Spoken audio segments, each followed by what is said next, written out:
Hi, my name is Bill Richardson, and I am an activist, a political junkie, a Democrat, a proud Democrat,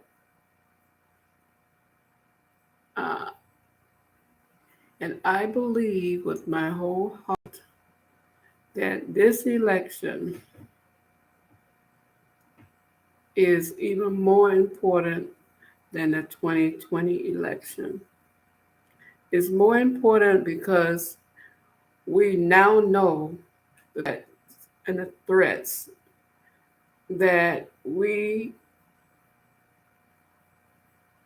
endured and were able to survive to our democracy.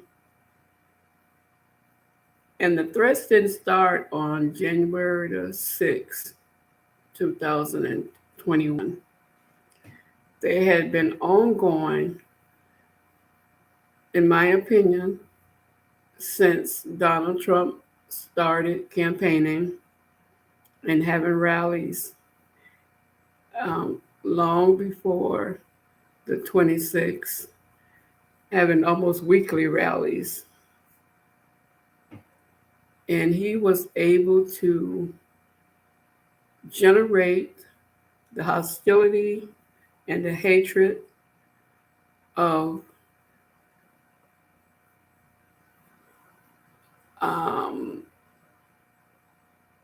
in my opinion, many lower class, or and as he loves to say, the forgotten white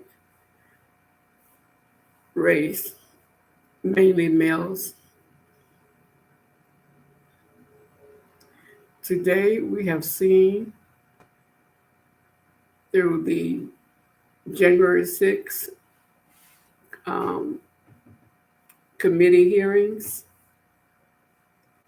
which is must watch television. It's better than any movie that I've ever seen as it relates to suspense,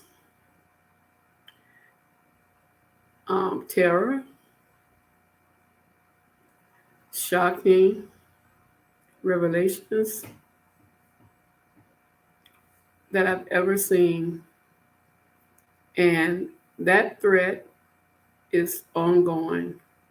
It hasn't ended. With the Secret Service missing text messages, Homeland Security's mixing text messages, and other officials that are still employed in our government. We don't have any idea when the next terror event, and that's what it is terrorism, is going to occur in this nation. So I am encouraging Americans who really believe in democracy. Believing in democracy is just believing that the rule of law, that the rule applies to everybody, that one person, one vote, and at the end, whoever wins, takes office.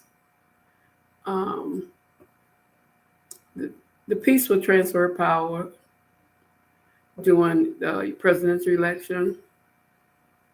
Things that even as disenfranchised African Americans, we understand and respect. Because I remember, I'll give you two examples. The first one, I'll go back to when Reagan won. And I think for 8 years we had Republicans in the White House. That was a difficult time for African Americans. But we understood that Reagan was president.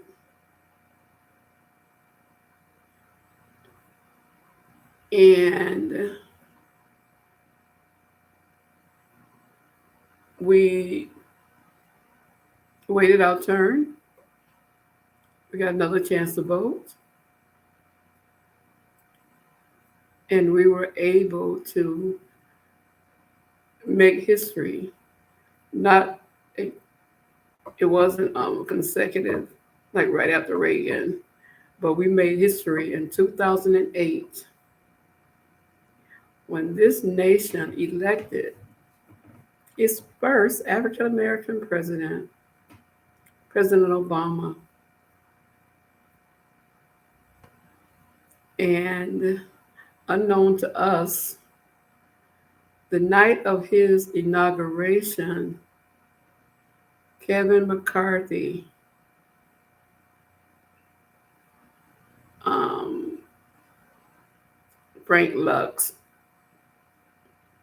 organized the event to plot against America.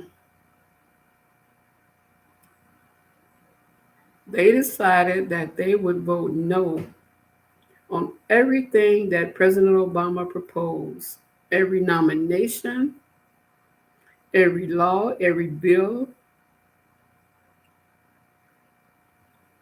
and they did. Every Supreme Court nomination, and even worse than that, they decided to deny him the right to even appoint to fill a vacancy to the Supreme Court. And they got away with it. So once someone commits illegal acts and get away with it, there isn't any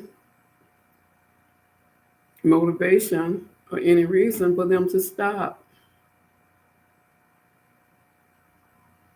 And then they elected Donald Trump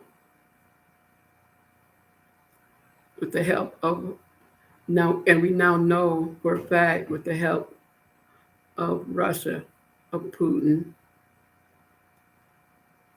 for him to win. I was working for Hillary Clinton's campaign in North Carolina, and because of independent Bernie Sanders, that campaign got a late start because he took his desire to be the Democratic nominee when he's not even a Democrat all the way to the convention. And he complained when she was opening offices. So we didn't get to do a lot of work that needed to be done on the ground before because of him and his supporters.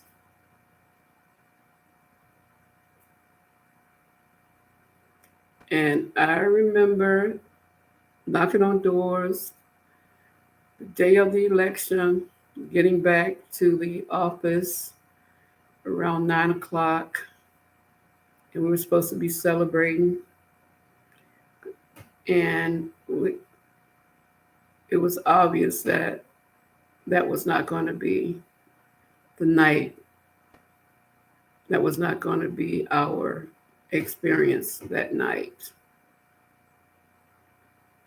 And I remember staying in the office until 12:30, 1 o'clock that morning. Our white members of our team, they went to a hotel room and they took some of the, the celebratory drinks that we had to celebrate with them. But the minorities who were on the team, it was four of us, and an out of state volunteer. We stayed get out the vote volunteer. Volunteer for 3 weeks to help Hillary win. We stayed in the office. A couple of, I know one um, African American female was in tears. She cried and cried and cried. And I remember just being in shock. And uh, we did get good news that night because the chairman of the Forsyth County Democratic Party, Eric Ellison,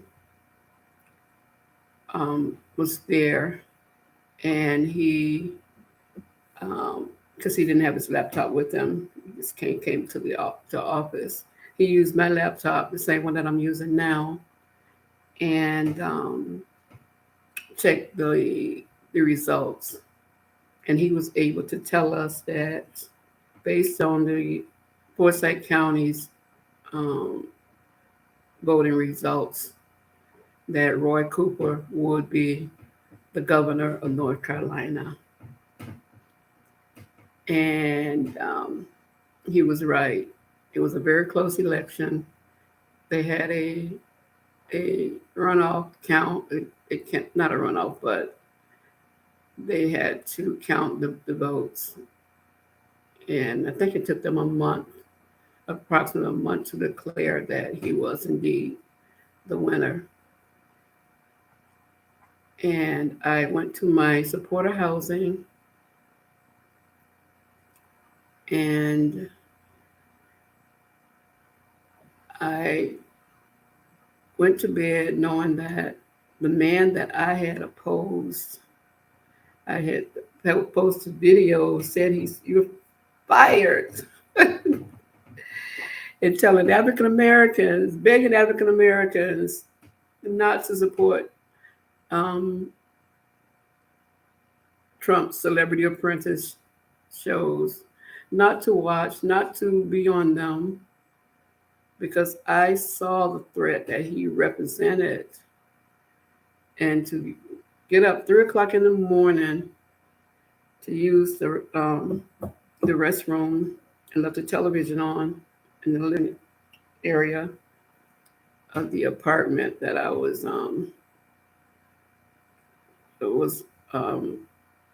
grateful that a supporter had provided for me to stay in while I was working there, knowing that that man, Donald Trump, was now the President of the United States of America. And I was fearful. I was fearful. And he has shown me that I had every right to be fearful, because he has taken some actions against me, but by the grace of God, I'm still standing financially, emotionally. And this is like a stretch, but when I bought my 2019 Jeep, October of 2018, less than a month, in 2018 itself, I was going to work a re-election campaign for Mayor Turner. I was going to work his. He was not announcing that he was going to seek re-election, and I was going to be working that event. And the power steering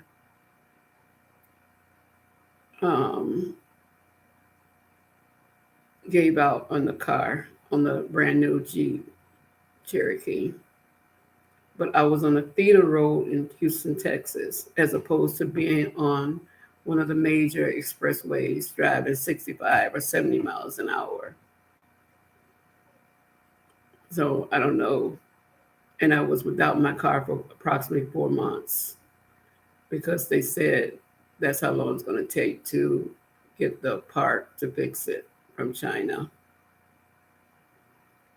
So this time we need to vote in large numbers to stop the Republicans. I don't think it's going to be Donald Trump,